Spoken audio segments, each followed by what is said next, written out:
tozana bezo tozonga tozana banganda baferma na biso président Félix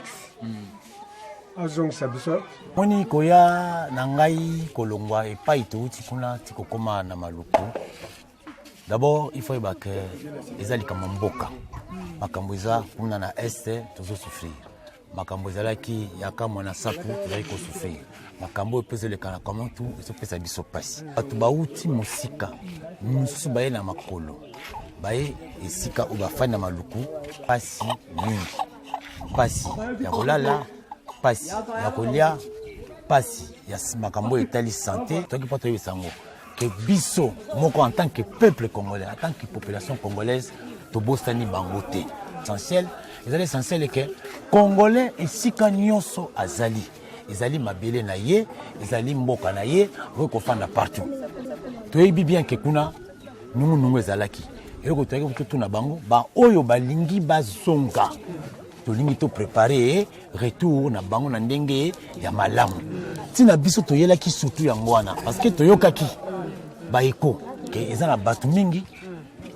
oyo bazali awawa na maluku balingi bazonga parce que bamususu baza baagriculteur bamususu baza bacommerçant bamususu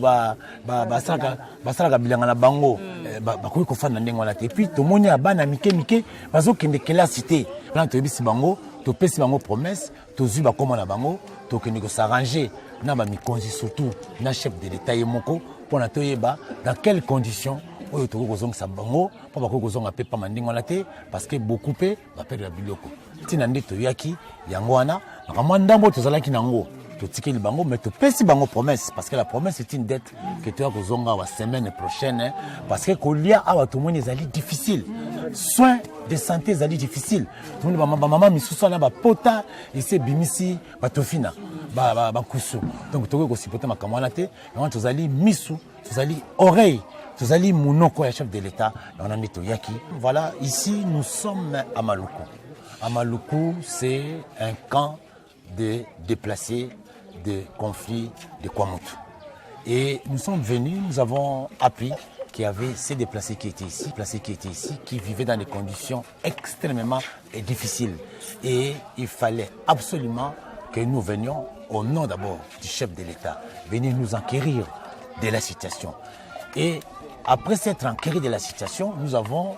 aussi eu vent que beaucoup de ces déplacés qui sont ici veulent retourner dans leur lieu habituel pour retrouver leur travail, pour retrouver un sens, ont émis le vœu de retourner. C'est comme ça que dans le cadre de notre association SOS Grand Bandundu, dès la semaine prochaine,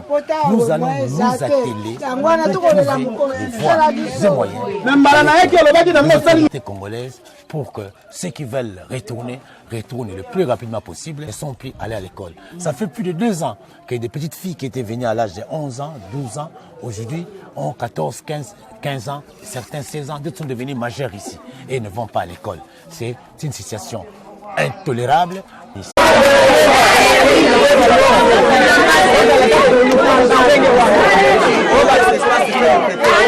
Koya na ngai kolongwa epai touti kuna tikokoma na maluku. D'abord il faut que ezali kama mboka makambo eza kuna na este tozo souffrir makambo ezalaki yaka mwana sapu tozali ko souffrir makambo epezele kana comment tout ezopesa biso pasi batu bauti musika mususu baye na makolo baye esika ubafana maluku pasi mingi pasi ya kolala pasi ya kolia pasi ya makambo etali santé toki poto yesango que biso moko en tant que peuple congolais en tant que population congolaise to bostani bangote essentiel est que congolais esika nyonso azali ezali mabele na ye ezali mboka na ye rekofanda partout toyebi bien que kuna nungu ezalaki eko toyeki kutuna bango ba oyo balingi bazonga tolingi to préparer retour na bango na ndenge ya malamu tina biso toyelaki surtout ya ngwana parce que toyokaki baeko ke ezana batu mingi oyo bazali awawa na maluku balingi bazonga parce que bamususu baza baagriculteur, bamususu baza bacommerçant, bamususu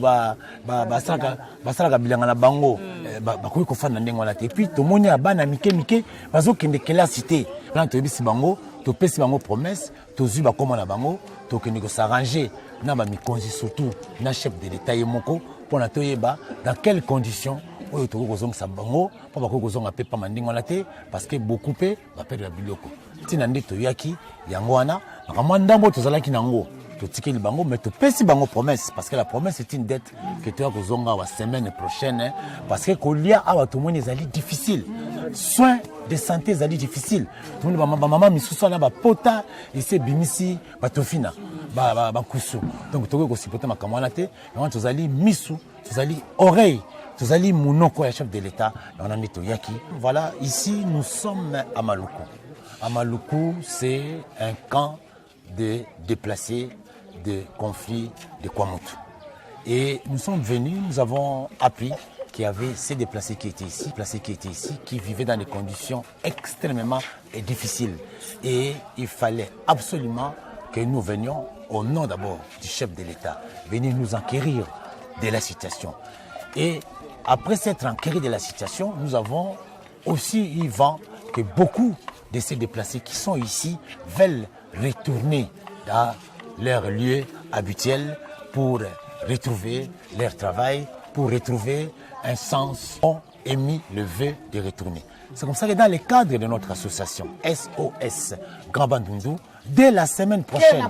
nous allons nous atteler pour trouver des voies et moyens congolaises pour que ceux qui veulent retourner le plus rapidement possible et sont pris aller à l'école. Ça fait plus de 2 ans que des petites filles qui étaient venues à l'âge de 11 ans, 12 ans, aujourd'hui ont 14, 15 ans, certains 16 ans, d'autres sont devenus majeurs ici et ne vont pas à l'école. C'est une situation intolérable ici. En tout cas, nous remercions d'abord l'accueil que ces gens, malgré leur détresse qui nous ont réservé, un accueil très très chaleureux. Ils sont démunis de tout, mais ils sont restés dignes. Et ils remercient d'abord le chef de l'État du fait d'avoir envoyé des gens pour venir s'enquérir de leur situation. Voilà. Tozali awa na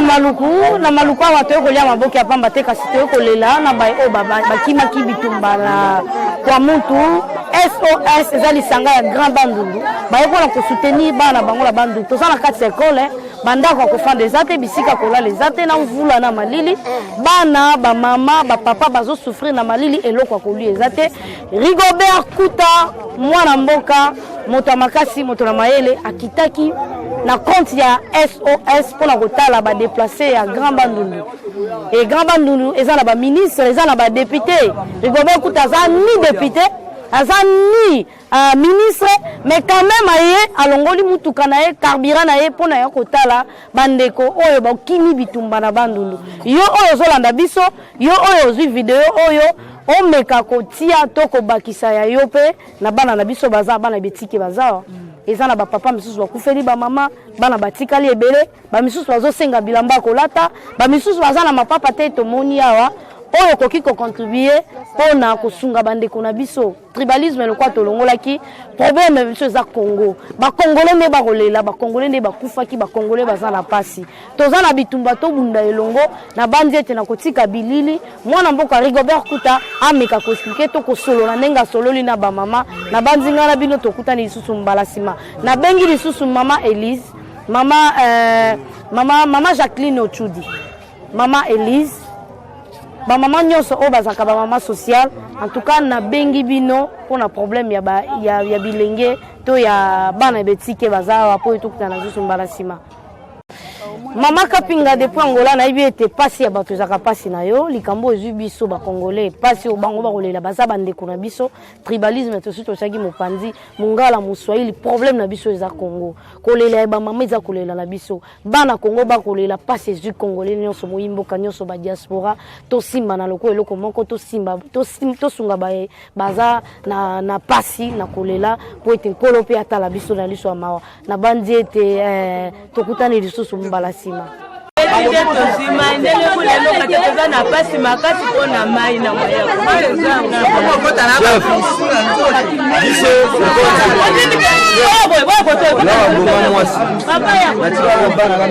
basimba tosufrir bazonga nsima bamote batuma moto babien nyonso tu tovivre ndenge nde toza boye po tozongisa babiloko wana bana bakotanga ndenge nini na souffrance ya boye na bana ovie kozala wapi yango tosengi na yo mokonzi na biso ya mboka ya mabele oyo ya Kongo mobimba sunga biso tolunga na pasi oyo mutu na mutala na bisika ayebiki asoi mabele quelque part asongi boye quelque part po tosoutenir bavi oyo bana batanga bakoma na bisika moyo ya kitoko sino te badepute na bango bozobela baministre baebele te na bango oyo tozosufri makasi mwasi baboma ye bana mibale bango oyo natika na bango nana bana ofelinawa boyebisaki ngake baninga na bino mosusu bakima mpo na nzala baza na bafamille bakenda na mabota na bango bino botikala boza na esika ya kokende te soki mokano bozonga na bino mpo na yango tozowelisa ngonga tokoyebisa bino ke message na bino ekomaki bozozonga kala te bobeti maboko mpo na bino moko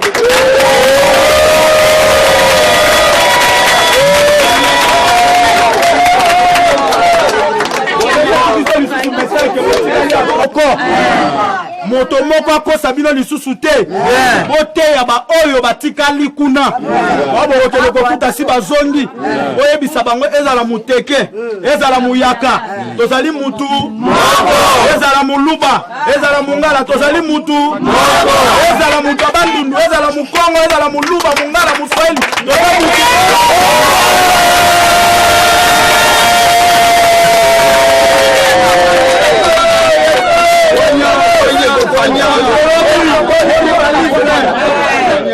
mokonza mboka boyi tribalisme ya papa na biso nyonso toboyi batu oyo boyokande bazokoka makambo te me babatami nsima bazwi mashete bazwi mbongo bapesi bino ke bana ya bateke na bana bayaka babunda bitumba po baloba ke gere ekoti na bandundu eske biso na bandundu toyebi makambo oyo eza ngai déplacement ya kwa mutu biso tozana bezo tozonga tozana banganda baferma na biso malgré tout bandako etumba bazikisa biso bandako me awa tokoka te vumie tozonga tozana bisika na biso ya kofanda mbote papa mbote ya mingi na pesi yo mbote na esengo na bonzambe nalobi yanga nde nalobi boye biso toza le placement bato bakimaki guerre na kwa mutu biso bandako bazikisaki biloko nyonso ba bien banyama bantaba basoso biloko nyonso bien ba magasin ebebaki nazana bana awa toza na pasi menga na kozonga te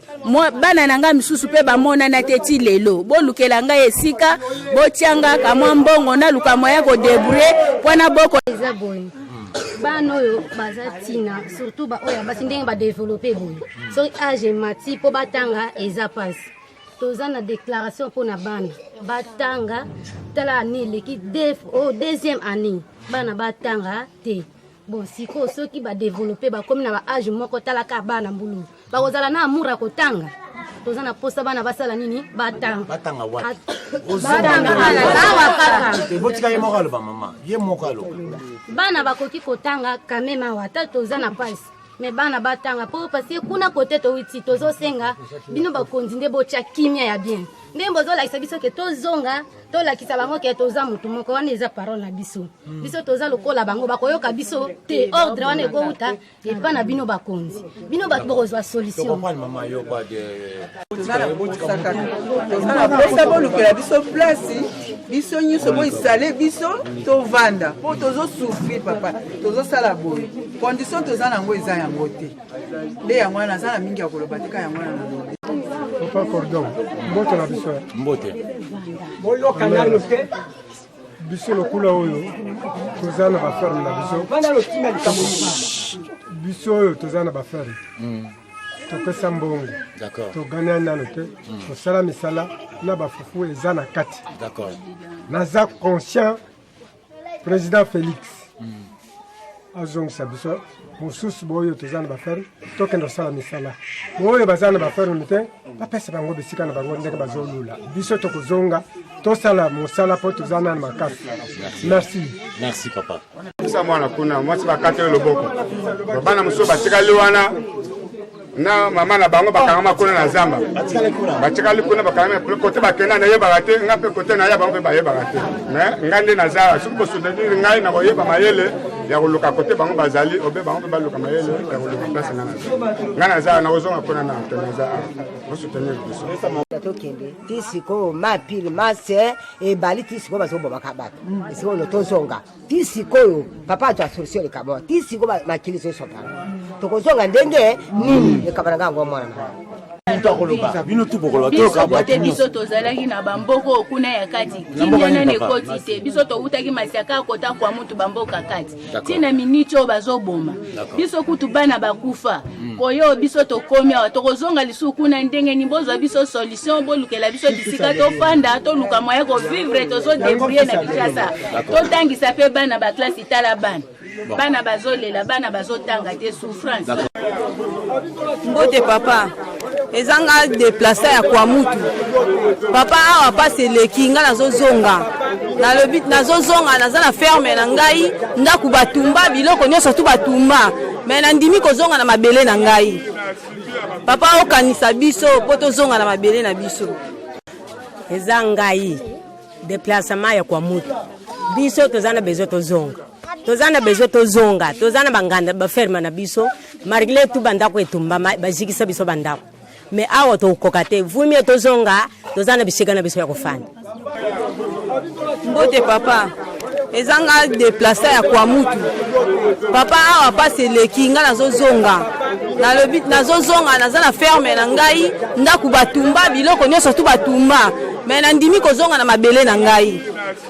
papa okanisa biso po tozonga na mabele na biso tozana posa bolukela biso place biso nyonso boisale biso tovanda mpo tozosouffrir papa tozosala boye condition toza nango eza yango te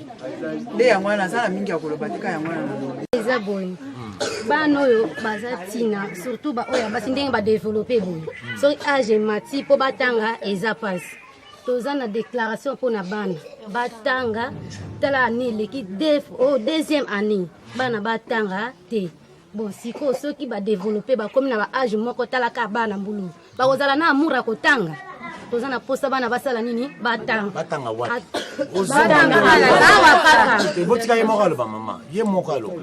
bana bakoki kotanga kameme awa ata toza na pasi me bana batanga po parce que kuna kote towiti tozosenga bino bakonzi nde botya kimia ya bien nde bozolakisa biso ke tozonga tolakisa bango ke toza mutu moko wana eza parole na biso biso toza lokola bango bakoyoka biso te ordre wana ekouta epa na bino bakonzi bino bato bokozwa solution kokende ovanda esika nini papa olukela biso solution tovanda ata awa tovanda wana bana o batikeli biso bana tokolia te kosukola kutu esa 3 jours nasukolaka na ngata wana nasukolaka na ngata mai wapi nye toyokana donc bino nyonso nde boza boye moto asokoli aza te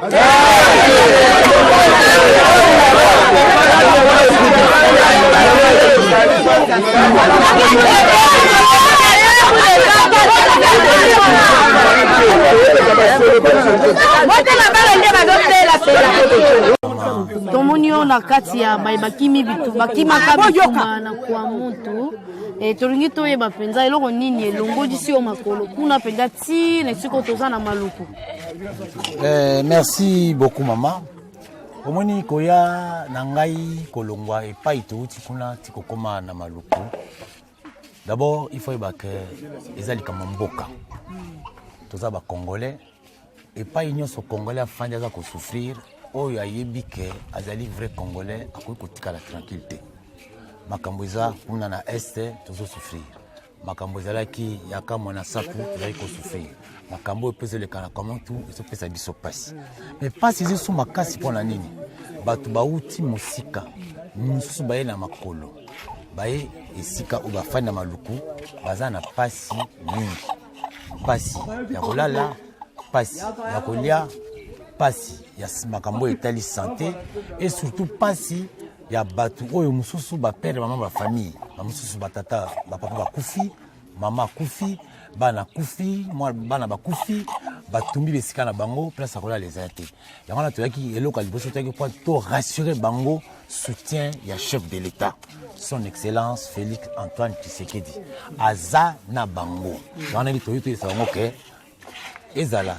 mama Denise Nyakero aza na bango eloko liboso toyaki pour na toyebisa bango eloko mibale toyaki pour toyebisa bango que biso moko en tant que peuple congolais en tant que population congolaise tobosani bango te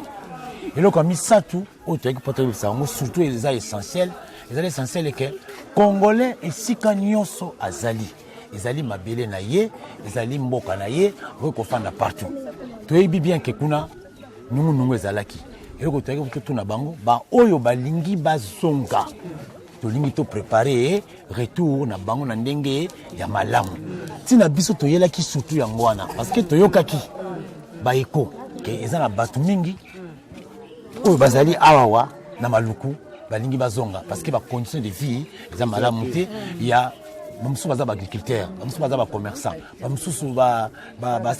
basalaka bilanga na bango bakoki kofanda na ndenge wana te epuis tomoni ya bana mike bazokende kelasi te yango wana nde ezali kosenga ke mingi basengi ke balingi bazonga na bango yana toyebisi bango topesi bango promesse tozwi bakoma na bango tokende kosarranger na bamikonzi surtout na chef de l'État ye moko mpona toyeba dans quelles conditions oyo tokoki kozongisa bango mpo bakoki kozonga mpe pamba ndenge wana te parce que beaucoup mpe baperdre biloko ntina nde toyaki yango wana makambo ndambo tozalaki nango totikeli bango mais topesi bango promesse parce que la promesse est une dette que toya kozonga la semaine prochaine parce que kolia awa tomoni ezali difficile soins de santé ezali difficile tomoni bamama misusu wana bapota ese bimisi batofina bakusu donc tokoki kosipote makambo wana te yango tozali misu tozali oreille tozali monoko ya chef de l'État yango nde toyaki mpona totala bango mpo bayeba ke baza bacongolais tobosani bango te. On peut savoir qu'est-ce qui se passe ici? Voilà, merci beaucoup madame. Voilà, ici nous sommes à Maluku. À Maluku, c'est un camp de déplacés de conflits de Kwamutu.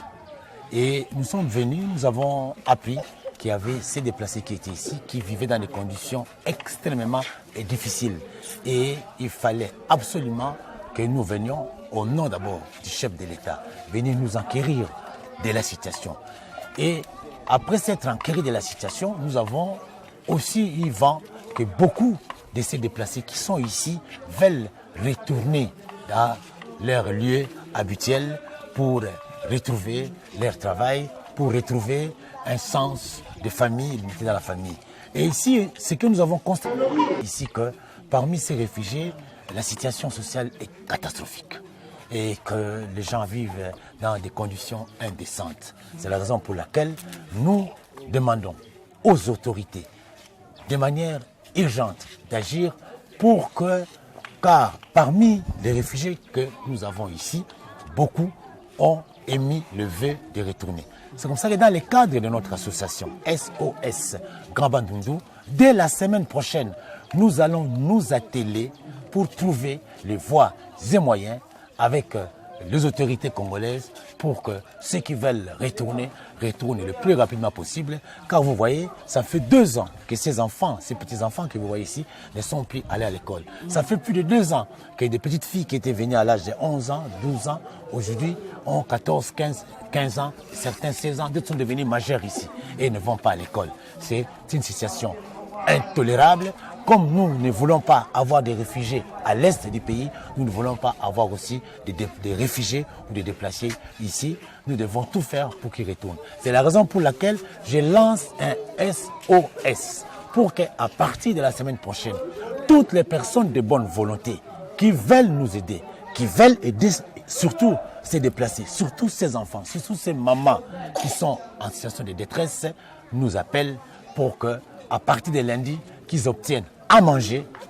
qu'ils obtiennent les soins de santé, que certains enfants en attendant aillent à l'école. Voilà la raison d'être de notre déplacement, de là où nous venons. Ce n'est pas le premier déplacement. J'avais déjà, je crois, la semaine passée, cette semaine plutôt, excusez-moi, j'avais dépêché un de mes collaborateurs, M. Floribert, pour qu'il vienne se rendre compte. Et suite à son rapport, c'est comme ça que je suis venu ici. En tout cas, nous remercions d'abord l'accueil que ces gens, malgré leur détresse qu'ils nous ont réservé, un accueil très très chaleureux. Ils sont démunis de tout, mais ils sont restés dignes. Et ils remercient d'abord le chef de l'État du fait d'avoir envoyé des gens pour venir s'enquérir de leur situation.